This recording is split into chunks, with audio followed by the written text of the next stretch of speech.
Hello friends, అందరికీ నమస్కారం. నేను మీ శ్రీనివాస్. ఈ వీడియో చేయడానికి చాలా ప్రత్యేక కారణం ఉంది. ఈరోజు చాలా ఇంపార్టెంట్ వీడియో మీ అందరి కోసం నేను ఈ వీడియో చేస్తున్నాను. అయితే మీరు ఎటువంటి ఇన్వెస్ట్మెంట్ లేకుండా జీరో ఇన్వెస్ట్మెంట్ తోటి మీరు డబ్బు సంపాదించాలనుకుంటున్నారా? లేదా మీరు జాబ్ చేయకుండానే మీకున్న సమయంలో మీరు పని చేస్తూ మనీ ఫ్రీడమ్తో టైం ఫ్రీడమ్తో డబ్బు సంపాదించాలనుకుంటున్నారా? ఎస్. ఒకవేళ మీరు ఉద్యోగులా, ఎంప్లాయీసా? ఓకే. ఒకవేళ మీరు ఎంప్లాయీస్ అయితే మీ జాబ్లో మీ జాబ్ సాటిస్ఫాక్షన్ ఉందా? మీరు అనుకున్నంత డబ్బు సంపాదించగలుగుతున్నారా? మీకు టైం ఫ్రీడమ్ ఉందా? ఎస్. మీరు ఒకవేళ ఒక నెల లేదా ఒక వారం కనుక జాబ్ మానేస్తే మీకు శాలరీ వస్తుందా? ఎస్. మీరు 60 years తర్వాతే రిటైర్ అవుదాం అనుకుంటున్నారా? లేదా వితిన్ 4 yearsలో రిటైర్మెంట్ అయిన తర్వాత కూడా డబ్బు సంపాదించాలనుకుంటున్నారా? ఎస్. సో ఒకవేళ మీరు అన్ఎంప్లాయీసా? జాబ్ కోసం వెయిట్ చేస్తున్నారా? లేదా ఏదైనా బిజినెస్ చేయాలని మీరు అనుకుంటున్నారా? దానికి నా దగ్గర సొల్యూషన్ ఉంది. ఒకవేళ మీరు స్టూడెంట్సా? మీరు చదువుకుంటూనే ఎంతో కొంత మీ పాకెట్ మనీ కోసం కానీ మీ ఫ్యూచర్ కోసం కానీ మీరు డబ్బు సంపాదించాలని అనుకుంటున్నారా? ఎస్. దానికి సొల్యూషన్ నా దగ్గర ఉంది, నేను చెప్తాను. ఒకవేళ మీరు హౌస్ వైఫ్సా? ఒకవేళ మీరు మీకున్న సమయంలో ఇంటి దగ్గరే ఉంటూ ఎంతో కొంత పని చేస్తూ మీరు డబ్బు సంపాదించాలని అనుకుంటున్నారా? ఎస్. వీటన్నిటికీ నా దగ్గర సొల్యూషన్ ఉంది. ఈ వీడియోలో సమాధానం చెప్పబోతున్నాను. అంతేకాదు, మీరు ఒకవేళ చిన్న చిన్న వ్యాపారులైనా సరే, మీరు చిన్న చిన్న జాబులు చేసుకున్న వారైనా సరే, మీకు ఆ డబ్బు సరిపోకపోవడం వల్ల మీరు ఇంకో జాబ్ కోసం కానీ ఇంకో సైడ్ ఇన్కమ్ కోసం కానీ మీరు వెతుకుంటున్నారా? ఎస్. అలాంటి వారి కోసం నేను ఈ వీడియో చేస్తున్నాను. సో జాగ్రత్తగా ఈ వీడియో పూర్తిగా చూడండి. మీకు చాలా సింపుల్గా, చాలా ఈజీగా డబ్బు సంపాదించే ఒక చిన్న ఐడియాను న్యాయపరంగా, డబ్బులు కూడా న్యాయపరంగా సంపాదించడం ఎలా అనే విషయాన్ని మీకు చెప్పబోతున్నాను. ఎవరిని మోసం చేయకుండా, ఎలాంటి మోసాలు చేయకుండా, న్యాయంగా మరియు ఎటువంటి ఇన్వెస్ట్మెంట్ లేకుండా, అంటే ఎటువంటి పెట్టుబడి లేకుండా మనము డబ్బు సంపాదించే ఒక మంచి బిజినెస్ గురించి నేను ఈ వీడియోలో మీకు చెప్పబోతున్నాను. ఓకే. సో ఫ్రెండ్స్, దయచేసి ఈ వీడియో కంప్లీట్గా చూడండి. ఈ వీడియో కనుక చూసిన తర్వాత మీకు నచ్చినట్టయితే లైక్ చేయండి మరియు షేర్ చేయండి. ఎవరైనా ఈ వీడియో ఇప్పుడే కొత్తగా చూస్తున్నట్లయితే నా వీడియోని సబ్స్క్రైబ్ చేయండి, బెల్ బటన్ని క్లిక్ చేయండి. ఈ వీడియోలో మీకు ముఖ్యమైన విషయం చెప్పబోతున్నాను. మరెందుకు ఆలస్యం, ఇక్కడ ఈ వీడియోని కంప్లీట్గా చూసేద్దాం. అసలు ఏంటి ఆ విషయం? ఎలా డబ్బులు సంపాదించాలి? స్టాక్ మార్కెటా? కాదండి. స్టాక్ మార్కెట్లో ఖచ్చితంగా నష్టాలు ఉంటాయి, లాభాలు కూడా ఉంటాయి. కానీ మనము ఇక్కడ చాలా టాలెంట్తో మెలగాల్సి వస్తుంది. కానీ నేను స్టాక్ మార్కెట్ గురించి చెప్పడం లేదు. మరేంటి? ఒక మంచి బిజినెస్ గురించి చెప్పబోతున్నాను. ఆ బిజినెస్ గురించి మీకు అర్థం కావాలంటే ముందుగా మనకి కొన్ని విషయాలు డిస్కస్ చేయాల్సి ఉంటుంది. సో ఆ విషయాలు ఏంటో ఇప్పుడు చూద్దామా? రైట్. సో మీరు గనక గత 100 సంవత్సరాల నుంచి కనుక చూస్తూ ఉంటే, 100 సంవత్సరాల నుంచి ఇప్పటివరకు, అంటే 1920 to 2020 వరకు కనుక చూస్తే మన కుటుంబ ఖర్చులు ఏ విధంగా పెరుగుతున్నాయో ఈ క్లిప్లో చూస్తే మీకు అర్థమవుతుంది. సో ప్రతి 20 సంవత్సరాలకి కుటుంబ ఖర్చులు అనేవి పెరుగుతూ ఉన్నాయి. ఒకసారి ఈ క్లిప్ చూడండి ఫ్రెండ్స్. ఇప్పుడు స్క్రీన్ పైన చూడండి, ఒక క్లిప్ ఉంది అక్కడ. Economic survey of inflation rate in India, అంటే భారతదేశంలో ఆర్థిక సర్వే ప్రకారం ఎవ్రీ 20 yearsకి మన కుటుంబ ఖర్చులు ఎలా పెరుగుతున్నాయో ఇక్కడ చూపించడం జరిగింది. So monthly average expenses of a middle class family, ఒక మిడిల్ క్లాస్ ఫ్యామిలీ ఖర్చులు 1942 ఇప్పుడు 2020 వరకు ఎలా పెరిగాయి ఒకసారి చూడండి. ఎవ్రీ 20 yearsకి ఒకసారి 1940లో చూస్తే ₹10, అంటే 10 రూపాయలతో అప్పుడు కుటుంబం మొత్తం గడిచేది, సరిపోయేవి 10 రూపీస్. కానీ 1960లో అది 100 రూపీస్ అయిపోయింది. 1980స్కి వచ్చేసరికి 1000 రూపీస్ అయిపోయింది. అండ్ 2000 year వచ్చేసరికి మినిమం 10,000 రూపీస్ అయితే ఒక మిడిల్ క్లాస్కి కావాల్సిన సరుకులు కానీ ఆ మిడిల్ క్లాస్ ఆ మంత్ ఖర్చులు సరిపోయేవి. కానీ ఇప్పుడు 2020కి చూస్తే ఆ ఖర్చులు వచ్చేసి 1,00,000 రూపాయలుగా పెరిగిపోయింది. అంటే కనీసం మనము ఒక 1 month కుటుంబ ఖర్చులు ఏవైనా సరే కావాలంటే మినిమం మనం ఖర్చు పెట్టాల్సింది 1,00,000 రూపాయలు. అదే ఇంకొక 20 years తర్వాత అది 10 lakhs ఖచ్చితంగా అయిపోతుంది. కాబట్టి అది 10 lakhs కావచ్చు, 20 lakhs కూడా కావచ్చు. బికాస్ ఇన్ఫ్లేషన్ రేట్ అనేది ఎప్పుడు ఒకేలా ఉండదు. కాబట్టి మనం గమనిస్తే ఖర్చులు పెరుగుతూ ఉన్నాయి. మరి ఈ ఖర్చులకు తగ్గట్టుగా మన ఇన్కమ్ ఉందా కదా? సో లేదు అని అందరు చెప్తారు. మరి ఇప్పుడు ఓన్లీ ఒక జాబ్ చేస్తూనే లేదా ఒక బిజినెస్ చేస్తూనే ఆ వచ్చే ఇన్కమ్తో ఫ్యామిలీ, మన మిడిల్ క్లాస్ ఫ్యామిలీ నడపాలంటే లేదా రోజులు గడవాలంటే చాలా కష్టంగా ఉంది. అందువల్ల మనము ఇంకొక ఇన్కమ్ సోర్స్ని, అంటే మనం జాబ్ చేస్తూనే ఇంకొక ఇన్కమ్ సోర్స్ని సెలెక్ట్ చేసుకోవాల్సి వస్తుంది. అలానే అసలు మనము ఈ జాబులు చేయడం కానీ ఈ డబ్బు సంపాదించడం అనేది అవసరమా? అంటే మన డ్రీమ్స్ని ఫుల్ఫిల్ చేసుకోవాలంటే, మన జీవితాన్ని చాలా సుఖమయంగా కనీసం మన అవసరాలకు తగ్గట్టుగా మనం జీవించాలంటే మనం ఖచ్చితంగా డబ్బు సంపాదించాల్సిందే. ఇది మనందరికీ తెలిసిన విషయమే. అయితే ఒక మిడిల్ క్లాస్ ఫ్యామిలీ డ్రీమ్స్ ఎలా ఉంటాయి, అసలు మనం ఏమనుకుంటున్నాము, మనం ఆ డ్రీమ్స్ని అచీవ్ చేస్తున్నామా లేదా ఒకసారి ఈ క్లిప్లో చూద్దాం. సో ఇక్కడ మీరు స్క్రీన్ పైన చూసినట్టయితే వై డు వి వర్క్, అసలు మనం పని ఎందుకు చేస్తాం ఒకసారి చూడండి. మినిమం ప్రతి ఒక్కరి డ్రీమ్లో ఉంటుంది, కానీ వాళ్ళు మనసు లోపలే ఉంటుంది, అది బయటకు చెప్పరు. కానీ ప్రతి ఒక్కరు కూడా నేను స్క్రీన్ పైన చూపించే విధంగా ప్రతి ఒక్కరి మనసులో ఉండి ఉంటుంది. ఫస్ట్ ఒకసారి చూడండి. ఫస్ట్ మనం ఎందుకు పని చేస్తామో, ఎందుకు జాబ్ చేస్తామంటే కనీసం మినిమం బ్యాంక్ బ్యాలెన్స్ మెయింటైన్ చేయడానికి, అట్లీస్ట్ చదువులు చదవడానికి, ఇంటర్నేషనల్ స్టడీస్ కోసమని, లేదా పీస్ఫుల్ రిటైర్మెంట్ కోసమని, లేదా ఒక డ్రీమ్ హౌస్ అని, లేదా ఒక కార్ అని, లేదా ఫారెన్ టూర్ అని, ఇలా చాలా రకాల డ్రీమ్స్ ఉంటాయి. ఇంకా మీరు ఇక్కడ చూపించిన వాటికంటే వేరే డ్రీమ్స్ కూడా మీకు ఉండి ఉండొచ్చు. అంటే ప్రతి ఒక్కరికి కూడా ఒక డ్రీమ్ అనేది ఉంటుంది. కానీ ఆ డ్రీమ్ని ఫుల్ఫిల్ చేసుకునే ధైర్యం కూడా చేయాలి. మనం కష్టపడితేనే ఆ డ్రీమ్ని ఫుల్ఫిల్ చేసుకుంటాం. సో మనం జాబ్ చేసేది ఎందుకంటే కనీసం మన అవసరాలు తీర్చుకోవడానికి, మన ఫ్యామిలీని గడపడానికి, అట్లీస్ట్ ఒక కారు ఉండాలి, అట్లీస్ట్ ఒక మంచి ఇల్లు ఉండాలి, ఫ్యామిలీ అయిన తర్వాత, పిల్లలు అయిన తర్వాత వాళ్ళకి మంచి చదువులు చదివించాలి, అట్లీస్ట్ ఒక ఫారిన్ ట్రిప్ వెళ్ళాలి, మన బ్యాంకులో కనీసం బ్యాలెన్స్ మెయింటైన్ చేయాలి, రైట్? కానీ ఇది రియల్ లైఫ్లో జరుగుతుందా? మనం అచీవ్ చేయగలుగుతున్నామా? ఒకసారి చూద్దాం. సో యాక్చువల్లీ మన రియల్ లైఫ్లో మనం డ్రీమ్స్ అనుకుంటాం, కానీ వాటిని ఫుల్ఫిల్ చేసుకోవడానికి మనం మార్గాలు వెతుకుతుంటాము. కొన్నిసార్లు అవకాశాలు వస్తాయి, కొన్నిసార్లు అవకాశం వచ్చినా మనము దానిని వినియోగించుకోలేకపోవచ్చు, మన అవసరాలను బట్టి లేదా మన పరిస్థితులను బట్టి. కానీ రియల్ లైఫ్లో ఎలా ఉంటుందో ఒక్కసారి చూడండి. సో మనం చేసే జాబ్లు కానీ, లేకుంటే మనం ప్రస్తుత పరిస్థితుల్లో ఒకసారి మీరు లెఫ్ట్ సైడ్లో చూస్తే ఒక నార్మల్ వెహికల్ పైన ఫ్యామిలీ వెళ్ళడం చూస్తున్నారు. అండ్ మన డ్రీమ్స్ అచీవ్ కానప్పుడు, మనకు కావాల్సినంత మనం సంపాదించినప్పుడు, లేదా మన శాలరీ తక్కువగా ఉన్నప్పుడు ఫ్యామిలీలోని పిల్లలు చూడండి నార్మల్ స్కూల్లో చదవడం జరుగుతుంది. ఒక లగ్జరీ హౌస్ ఉండాలని అనుకున్నప్పుడు కనీసం మనము రియల్ లైఫ్లో మనం ఎలా ఉంటున్నామంటే ఒక నార్మల్ హౌస్లో ఉండడం జరుగుతుంది. అండ్ రిటైర్మెంట్ అయిన తర్వాత కూడా పని చేయాల్సి వస్తుంది. సో ఇది చాలా మట్టుకు చాలామంది జీవితాల్లో జరుగుతున్న రియల్ లైఫ్ సిచ్యుయేషన్. కానీ మనం కనుక కరెక్ట్గా ఆలోచిస్తే, మన ఆలోచనను మనం మార్చుకుంటే, మన ఆలోచన విధానాన్ని మార్చుకొని కొంచెం డిఫరెంట్గా ఆలోచిస్తే కనుక మన డ్రీమ్స్ని ఫుల్ఫిల్ చేసుకోవచ్చు. సో నేను అదే చెప్పబోతున్నాను. ఈ ప్రస్తుత పరిస్థితులను చూస్తూ నెక్స్ట్ ఏం చేయాలి అనే విషయాన్ని మీకు చెప్పడానికి కోసమే నేను ఇవన్నీ ఎక్స్ప్లెయిన్ చేయడం జరుగుతుంది. సో ఇక్కడ చూస్తే మీరు రాబర్ట్ కియోసాకి ఫేమస్ ఆథర్ ఆయన రాసిన ఒక బుక్లో రిచ్ డాడ్ పూర్ డాడ్ అనే బుక్లో మనము మనీని ఏ విధంగా ఎర్న్ చేయొచ్చు, అంటే మనం డబ్బును ఏ విధంగా సంపాదించవచ్చు అని చెప్పేసి ఇక్కడ 2 రకాలుగా మనకు చూపించడం జరిగింది. సో మీకు చాలామందికి తెలిసి ఉంటుండొచ్చు, చాలామందికి తెలియకపోవచ్చు కూడా. ఏంటంటే మనం డబ్బుని 2 లేదా అంతకంటే ఎక్కువ మార్గాలు సంపాదించవచ్చు. ఏ విధంగా సంపాదించినప్పటికీ 2 రకాల ఇన్కమ్లే ఉంటాయి ఇక్కడ, active income and passive income.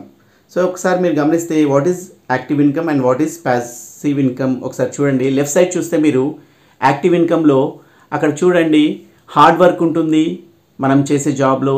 ఆ జాబ్ ఎప్పుడైనా తీసేయచ్చు, no security and no time. మనము మార్నింగ్ వెళ్ళేసి నైట్ రావడం జరుగుతుంది. సో బాస్ ఎప్పుడు పిలిస్తే అప్పుడు వెళ్ళాలి, ఖచ్చితంగా టైం మెయింటైన్ చేయాలి.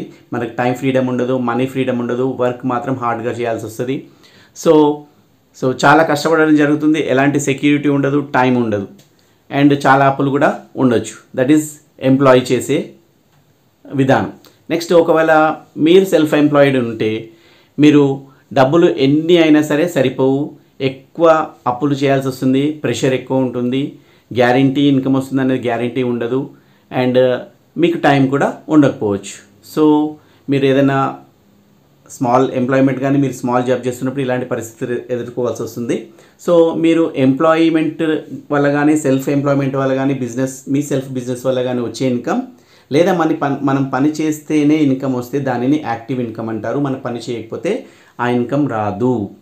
అండ్ రైట్ సైడ్ చూడండి, ప్యాసివ్ ఇన్కమ్ అంటే ఏంటంటే ఒక బిజినెస్ ఓనర్. ఆ బిజినెస్ ఓనర్ ఎలా అంటే వాళ్ళు ఒక నెట్వర్క్ సిస్టమ్ని ఏర్పాటు చేసుకుంటారు. ఆ నెట్వర్క్ సిస్టంలో ఏమైపోతుందంటే మనం ఒక్కసారి కష్టపడితే, అంటే ఒక సంవత్సరం లేదా 2 సంవత్సరాలు కనుక కష్టపడి ఒక నెట్వర్క్ సిస్టమ్ని ఫామ్ చేసుకోగలిగితే వాళ్ళు కంటిన్యూస్ ఇన్కమ్ వస్తుంది. వాళ్ళు పని చేయకుండా కూడా ఇన్కమ్ వస్తుంది. లైక్ రిలయన్స్ అంబానీ లాగా కానీ, లేకుంటే రతన్ టాటా లాంటి వాళ్ళు కానీ, లేకుంటే ఫోన్పే గూగుల్ పే ఓనర్స్ కానీ, లేదా గూగుల్ సర్వీసెస్ కానీ, వీళ్ళందరూ యూట్యూబ్ వాళ్ళు కానీ, వీళ్ళందరికీ కూడా మీరు గమనిస్తే వాళ్ళందరూ ఎర్న్ చేసేది ప్యాసివ్ ఇన్కమ్. సో వాళ్ళు ఎలా ఉంటారు, వీళ్ళు ఎక్కువగా కష్టపడరు, సెటిల్ అయిపోతారు, స్థిరంగా ఉంటారు. వీళ్ళ టైం వీళ్ళ చేతిలో ఉంటుంది. వీళ్ళు ఎప్పుడు కావాలంటే అప్పుడు టైం ఫ్రీడమ్ ఉంటుంది. అండ్ వీళ్ళకి అప్పులు ఉండవు. నెక్స్ట్ వీళ్ళకి కావాల్సినంత డబ్బు చేతిలో ఉంటుంది.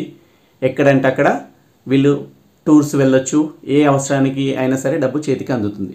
సో మనం పని చేయకుండా కూడా వచ్చే ఇన్కమ్ని ప్యాసివ్ ఇన్కమ్ అంటారు. సో ఇప్పుడు మీరే చెప్పండి, యాక్టివ్ ఇన్కమ్ బెస్టా లేదా ప్యాసివ్ ఇన్కమ్ బెస్టా? Yes, passive income. కానీ దానిని ఎలా మనం సంపాదించవచ్చు, ప్యాసివ్ ఇన్కమ్ని ఎలా ఎర్న్ చేయాలనేది నేను ఈ వీడియోలో చెప్తున్నాను. ఎస్ ఫ్రెండ్స్, మనము డైలీ మార్నింగ్ నుంచి నైట్ వరకు ఒకసారి చూస్తే మనము ఒక కన్జ్యూమర్. ఎస్, సో ఎలా కన్జ్యూమర్ అంటారంటే మార్నింగ్ లేచినప్పుడు మనం బ్రష్ చేస్తాము, స్నానం చేస్తాము, తర్వాత టిఫిన్ చేస్తాము, తర్వాత అక్కడ మీ లెఫ్ట్ సైడ్ చూస్తే అంటు తోమడం కానీ, బట్టలు ఉతకడం కానీ, అండ్ కూరగాయలు కొనడం కానీ, ఇక్కడ రైతు చూస్తే అతను పంటలు పండించడం కానీ, అండ్ డిఫరెంట్ ప్రొడక్ట్స్ మనం కొంటూ ఉంటాం. సో ఇవన్నీ కూడా మనకేంటివి, ఖర్చులు. Because we have to buy the products. మనము మన అవసరాలకి రకరకాల వస్తువులను కొంటూ ఉంటాం కాబట్టి మనము కన్జ్యూమర్. మరి మనం కన్జ్యూమర్ అవ్వడం వల్ల మనం లాభపడుతున్నామా, లేదా ప్రొడక్ట్స్ మనకు అందించే వాళ్ళు, తయారు చేసేవాళ్ళు, మధ్యవర్తులు లాభపడుతున్నారా? మనకి ఈ ప్రొడక్ట్స్ కొనడం వల్ల మనము వాడుకుంటున్నాం, బాగానే ఉంటుంది, మన అవసరాలు తీరుతున్నాయి, కానీ దాంతోపాటు మనకి ఏమన్నా ఆదాయం వస్తుందా? ఒకసారి ఆలోచించండి. మనము మన రోజువారీ జీవితానికి అవసరమైన వస్తువులు కొంటూ, సరుకులు కొంటూ, దానివల్ల మనకు ఆదాయం వస్తే ఎలా ఉంటుంది?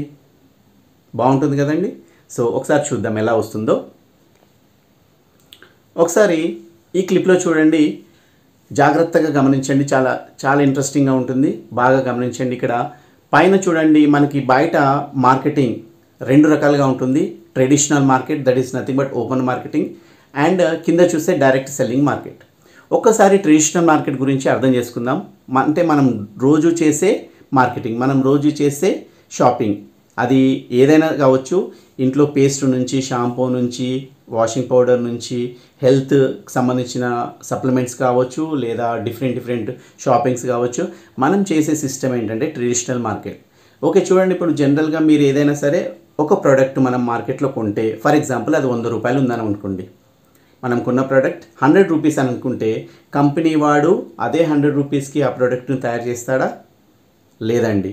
ఆ కంపెనీ మీరు స్క్రీన్ పైన చూసినట్టు ఓన్లీ 40 రూపీస్, అంటే 40%కి మాత్రమే ఫ్యాక్టరీలో తయారు కావడం జరుగుతుంది. ఒకసారి లెఫ్ట్ సైడ్ చూడండి, అక్కడ ఫ్యాక్టరీ దగ్గర 40 రూపీస్ ఉంది. మరి ఫ్యాక్టరీలో ఆ కంపెనీ, ఫ్యాక్టరీస్ నథింగ్ బట్ ఆ కంపెనీలో ఏదైనా ప్రోడక్ట్ తయారైనప్పుడు వాడు ఏం చేస్తాడు, క్యారీ అండ్ ఫార్వర్డింగ్ ఏజెన్సీకి ఇస్తాడు. ఒకసారి చూడండి, C&F ఏజెంట్ అని అక్కడ మీకు గమనిస్తున్నాను. C&F ఏజెంట్ అనే వాళ్ళు ఏం చేస్తారంటే కంపెనీలో తయారైన ప్రొడక్ట్స్ని వాళ్ళు ట్రాన్స్పోర్టేషన్లో ఒక డిస్ట్రిబ్యూటర్ దగ్గరికి తీసుకెళ్తారు. ఆ డిస్ట్రిబ్యూటర్ నుంచి హోల్సేలర్కి మళ్ళీ ఆ సరుకులు కానీ ఆ ప్రొడక్ట్స్ కానీ వెళ్ళడం జరుగుతుంది. హోల్సేలర్ నుంచి చివరికి ఎక్కడికి వస్తుంది, రీటైల్ షాప్లో వస్తుంది. ఆ రీటైల్ షాప్లోకి వెళ్ళి మనము వస్తువులను కొనడం జరుగుతుంది. మరి అలాంటప్పుడు 40 రూపీస్కి తయారైన వస్తువు ఇంతమంది చేతులు మారుతున్నప్పుడు దాని యొక్క విలువ ఏమైపోతుంది, 50 rupees, 60 rupees, 70 rupees, 80 rupees, 90 rupees, చివరికి 100 రూపీస్కి వచ్చి అదే 100 రూపీస్కి మనం కొంటున్నాం. సో 40 రూపాయలకు తయారైన వస్తువుని మనం 100 రూపీస్ కొంటున్నాము. చివరికి వాళ్ళందరికీ వచ్చే లాభాలు కానీ కమిషన్లు కానీ ఎవరు భరిస్తున్నారు? ఎస్, మనమే, కన్జ్యూమర్ అంటే కస్టమరే భరిస్తున్నారు.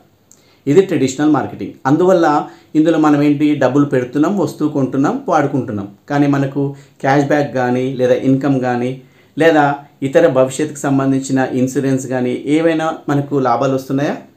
లేదండి.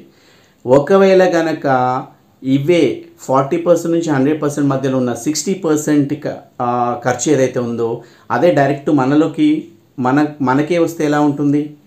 ఎస్. సో ఇదే డైరెక్ట్ సెల్లింగ్ అనమాట. డైరెక్ట్ సెల్లింగ్ మార్కెటింగ్ అంటారు. డైరెక్ట్ సెల్లింగ్ మార్కెటింగ్లో ఏమైపోతుందంటే పైన చెప్పినట్టుగా కాకుండా డైరెక్ట్ కంపెనీ నుంచి కస్టమర్కే ప్రొడక్ట్స్ రావడం జరుగుతుంది. మనం డైరెక్ట్ కంపెనీ దగ్గరనే ప్రొడక్ట్స్ కొంటాము. సో అలాంటప్పుడు ఏమైపోతుంది, 40 రూపాయలకు కొన్న వస్తువు 100 రూపాయలకు, 40 రూపాయలకు తయారైన వస్తువు 100 రూపాయలకు కొనేటప్పుడు ఏవైతే మధ్యలో డబ్బులు ఉన్నాయో, ఏదైతే కమిషన్లు ఉన్నాయో అవన్నీ కూడా మిగిలిపోతాయి. అండ్ ఇంకొక ముఖ్య విషయం మీరు గమనించాలి. మీ టీవీలో చూస్తుండొచ్చు, న్యూస్ పేపర్లో చూస్తుండొచ్చు. ఏదైనా ప్రోడక్ట్ బయట మార్కెట్లోకి విడుదల చేసినప్పుడు, రిలీజ్ చేసినప్పుడు వాళ్ళు ఏం చేస్తారు? ఎస్. సో అడ్వర్టైజ్మెంట్స్ చేస్తారు. అడ్వర్టైజ్మెంట్ చేసినప్పుడు ఎవరితో చేయిస్తారు? Cinema stars, cricket legendaries and different యాక్టర్స్తో చేయిస్తారు. వాళ్ళు ఏం చేస్తారు? ఆ ప్రొడక్ట్స్ వాడతారో లేదో తెలియదు, కానీ ఆ యాడ్ చేసినందుకు మాత్రం కోట్లలో వాళ్ళు ఫీజు తీసుకోవడం జరుగుతుంది కదా. సో ఆ డబ్బులు కనుక మిగిలితే ఏమైపోతుంది? ఇక్కడ ఆ డబ్బులు మనకే వస్తే ఇక్కడ ఎవరు బలపడతారు? కన్జ్యూమర్ లేదా కస్టమర్. అండ్ ఇంకోటి గమనించాలి, ఈ డైరెక్ట్ సెల్లింగ్ మార్కెటింగ్లో ఇప్పుడు నేను చెప్పబోయేది ఏంటంటే మనం చేసే బిజినెస్ ఈ డైరెక్ట్ సెల్లింగ్ మార్కెటింగే అనమాట. సో ఇందులో చాలా ఈజీగా మనము రోజు చేసే పనులలో, రోజు బయట కొనే వస్తువులని బయట షాపులలో కొనకుండా ఈ డైరెక్ట్ సెల్లింగ్ కంపెనీలో కొంటే ఆ వస్తువులు మనకు తక్కువ ధరకు రావడమే కాకుండా మళ్ళీ క్యాష్ బ్యాక్ అని చెప్పేసి మనము ఇదే బిజినెస్ని కనుక బిజినెస్ రూపంలో కనుక చేస్తే మనకి ఆ కమిషన్ అనేది కంపెనీ డైరెక్ట్గా మన అకౌంట్లోకి ఇస్తుంది అనమాట. ఒకసారి కింద చూడండి. సో ఇక్కడ మనం చూస్తే Vestige. So direct selling marketings చేసే కంపెనీలు చాలా ఉన్నాయి, కానీ the world number 1 and India number 1 company వచ్చేసి వెస్టీజ్ ప్రైవేట్ మార్కెటింగ్ లిమిటెడ్ అండి. ఇది చాలా ఫాస్ట్గా డెవలప్ అవుతుంది. ఇది చాలామందికి మీకు కూడా తెలిసి ఉండొచ్చు, చూసి ఉండొచ్చు ఎక్కడైనా సరే. సో వెస్టీజ్ అనే కంపెనీ మన ఇండియన్ కంపెనీ. ఇది 2004లో స్థాపించబడింది. 2004 నుంచి ఇప్పుడు 24 అంటే 20 years అయింది. మన కంట్రీలోనే కాకుండా బయట దాదాపుగా 10 to 15 కంట్రీస్లో బిజినెస్ లీడ్ అవుతుంది. అండ్ ఇయర్లీ 5,000 crores నుంచి 10,000 crores టర్న్ ఓవర్ ఉంది. And 5 crores customers and consumers and గ్రోత్లో ఉన్నారు. ఈ కంపెనీ ప్రోడక్ట్స్ యూస్ చేస్తున్నారు. వెస్టీజ్ కంపెనీ నుంచి వచ్చిన ప్రోడక్ట్స్ చాలా pure, organic, no chemicals, very less కెమికల్స్తో చేస్తారు. చాలా హెల్త్కి మంచిది. సో అన్ని పాజిటివ్ రిజల్ట్స్ వచ్చాయి. ఎటువంటి రిమార్క్ లేకుండా చాలామంది జనాలు not only in India, throughout the world వీటిని వాడుతున్నారు. అండ్ నేను కూడా వాడుతున్నాను. గత కొన్ని నెలలుగా వాడుతున్నాను. చాలా మంచిగా ఉన్నాయి ప్రొడక్ట్స్ అండి. సో ఈ ప్రొడక్ట్స్ని మీరు కనుక కొని వాడండి. బయట వాటికంటే చాలా high level quality, international quality ఉన్నాయి. ముఖ్యంగా ఏంటంటే ఇందులో లో కెమికల్స్, చాలా తక్కువ కెమికల్స్ వాడి తయారు చేయడం జరిగింది. ఎందువల్లనంటే సో మనం బయట కొనే వస్తువులలో, బయట కొనే ప్రోడక్ట్స్లో చాలా కెమికల్స్ ఉండడం జరుగుతుంది. వీటి వల్ల మన ఆరోగ్యం దెబ్బతినడమే కాకుండా రకరకాల వ్యాధులకు మనం గురి కావాల్సి వస్తుంది.